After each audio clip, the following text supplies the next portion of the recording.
Hello everyone, welcome to my channel. This is the fourth lecture of career aggregation in LTE, and we have already seen the UE capability part and that SL addition and activation flow. Okay, and in this lecture we'll see some more important parameters, or you can say information elements that has been shared between UE and network. Okay, so we'll discuss those things. Okay, so here I have drawn this SL activation flow. Okay, let's just get a quick review. Okay, so first of all, UE capability information is shared by UE. Okay, after that attach is completed successfully, and after that UE is sending measurement report to primary cell, means somehow UE is getting better signal strength from SL. Let's say UE is moving towards SL. Okay, so in that case it will trigger a measurement report towards primary cell. Now primary cell will take decision to add secondary cell. Okay, for that primary cell will send this message, resignation reconfiguration, and in this message SL to add mod. Actually mod is also, I missed this mod in previous lecture also, so you can add this thing also, that SL to mod parameter is provided to UE. Okay, so means in this message everything, all the information related to SL is provided to UE. UE will apply those configuration. Okay, so after that UE will send a resignation reconfiguration complete message. So you can say till now SL is added but not activated. Okay, so to activate the SL, primary cell will initiate this message, MAC control element for activating SL. Only after this message the PDSCH and PUSCH of SL can be used by UE for transmitting uplink and downlink traffic. Okay, so this is the addition and activation flow. Now we'll come to this message, that is your resignation reconfiguration. Okay, we have to focus on this message. So as I told you, this SL to add mod parameter provides all the details of SL. Okay, so if you decode this resignation reconfiguration message, you will find this parameter. Let me show you this.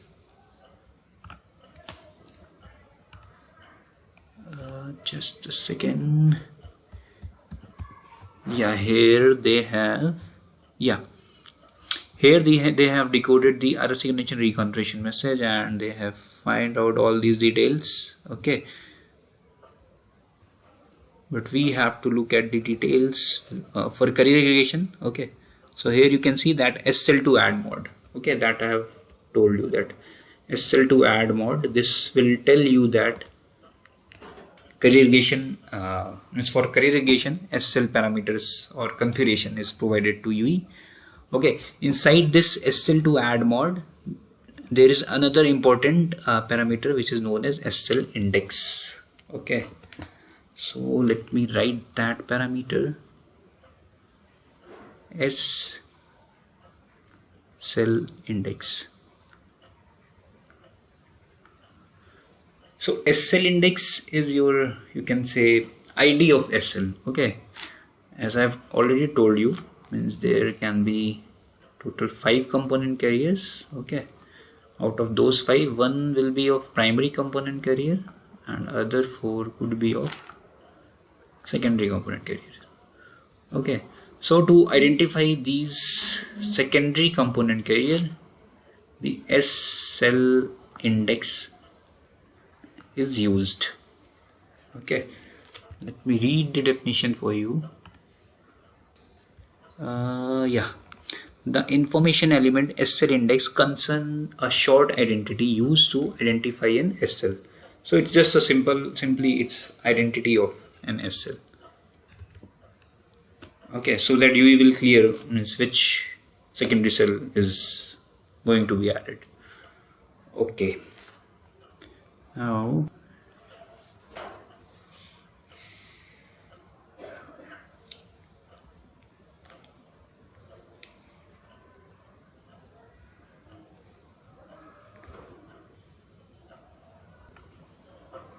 Now before moving further, we have to study about that MacPDU. Okay, so just go on Google, type MacPDU and click on images. Okay, so this is our MacPDU. Okay, it is made up of Mac header, Mac control element, Mac SDU. Okay, let me draw this thing for you. Okay, so just we have seen that Mac PDU is made up of Mac header and your Mac control element and your Mac SDU. Okay, so Mac header is further consists of Mac subheaders. Okay, Mac, let's say it is subheader 1, this is Mac subheader 2, okay, and so on. Let me show you diagram. You can see Mac header is made up of Mac subheaders. Okay, if you look at this diagram, this is also showing you same thing, that Mac header is made up of Mac subheaders. Okay, and inside this Mac subheader there is important field which is known as LCID. Okay, this is actually a Mac subheader. Okay, so we have to, LCID is another important field that we'll discuss.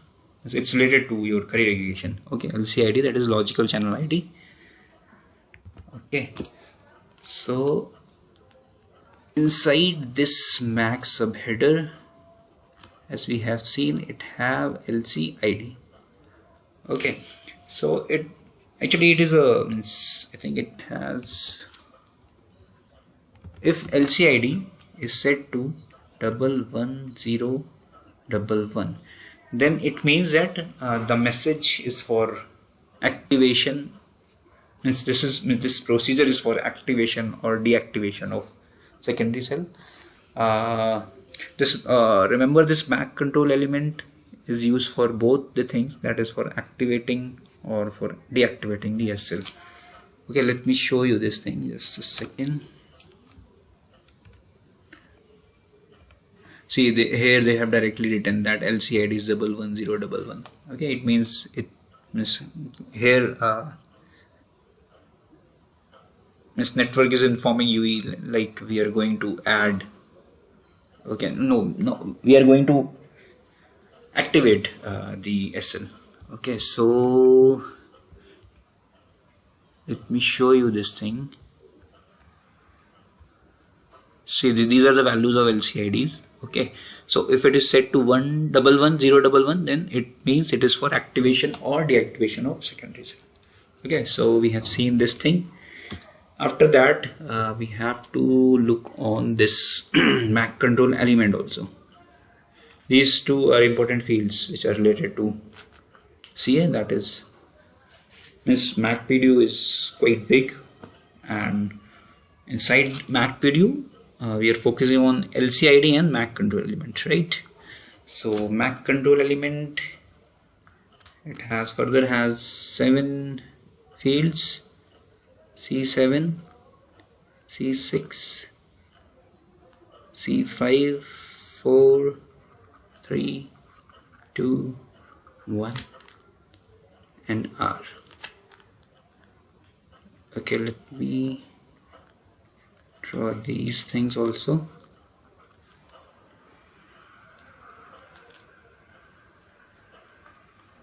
I'll show you this structure also. You can see in this page they only shown this thing. This MacPDU, Mac layer is important for carrier aggregation, but inside MacPDU we have to, for carrier aggregation we have to check these things: Mac subheader and Mac control element. Because Mac subheader carries this LCID, if it is set to 11011, it means it is for activation or deactivation of SL. And this Mac control element we'll discuss. Okay, so Mac control element, it is of 8 bits, C1 to C7 and plus this R. Okay, so now we come to this thing, MAC control element. So here first of all means when this RSA connection reconfiguration is provided to UE. Okay, so here SL2 add mod is present. Okay, and inside SL2 add mod this SL index will be present. Okay, so suppose if SL index is set to 2, okay, in that case my C2 value will be set to 1. C2 value of MAC control element. Let me indicate this C2 directly. I am talking about this C2. Okay, so this C2 value will be 1.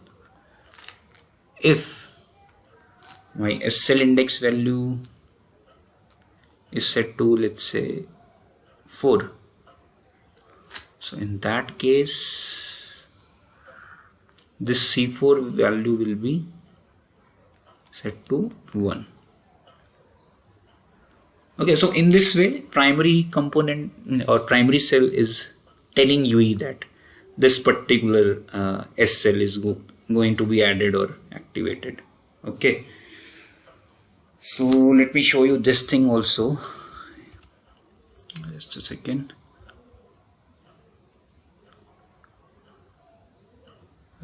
This thing, I think SL index, yeah, this I have already explained, I think, right? This SL index concerns the short identity used to identify an SL. Okay, remember this thing. I mean, this is an identity. This 2 is identity of SL. Okay, means if it is set to 2, then this MAC control element C2 will have 1. If it is set to 4, then this MAC control element C4 will be set to 1. Okay, let's see all these things.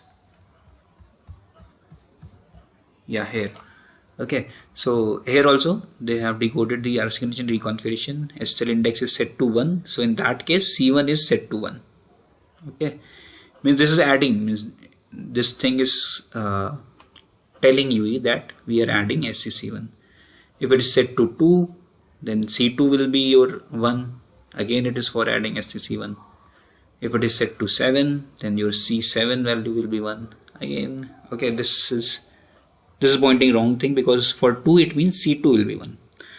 Okay, so here also again they have decoded the configuration message.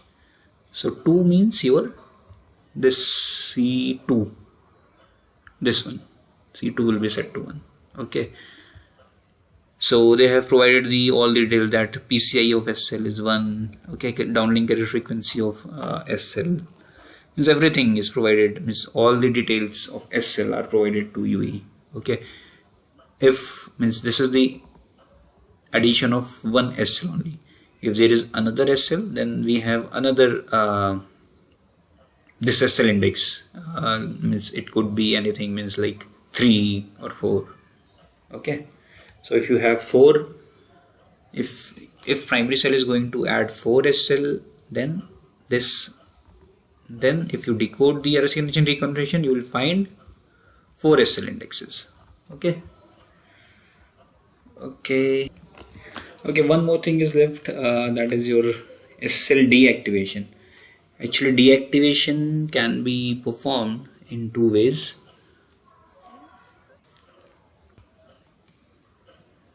Okay, so SL deactivation. So there is a SL deactivation timer.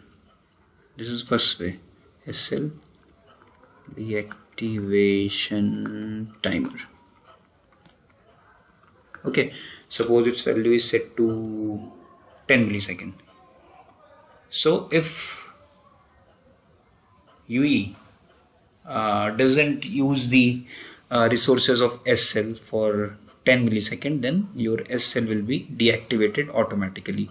Means signaling is not required in this case, SL deactivation timer. Okay, after expiry of this timer, your SL will be deactivated. Another way to deactivate the SL is to the same message, MAC control element activation, MAC control element deactivation this time, deactivation. Okay, so again LCID will be your 11011. This I have already shown you, this 11011, because 11011 is used for both activation and deactivation. See here, okay, activation, deactivation. Okay, and this LCID is this, and your MAC control element. So here means if C2 is set to 1, then first SCC1 will be deactivated. Okay, if C4 is set to 1, then SCC2 will be deactivated. Okay, here you can write, means this indicates SCC1, this indicates SCC2. Okay, in similar way, means C6, C7 could be for SCC3 and SCC4. Okay, so okay, so that's all about carrier aggregation. Okay, thank you.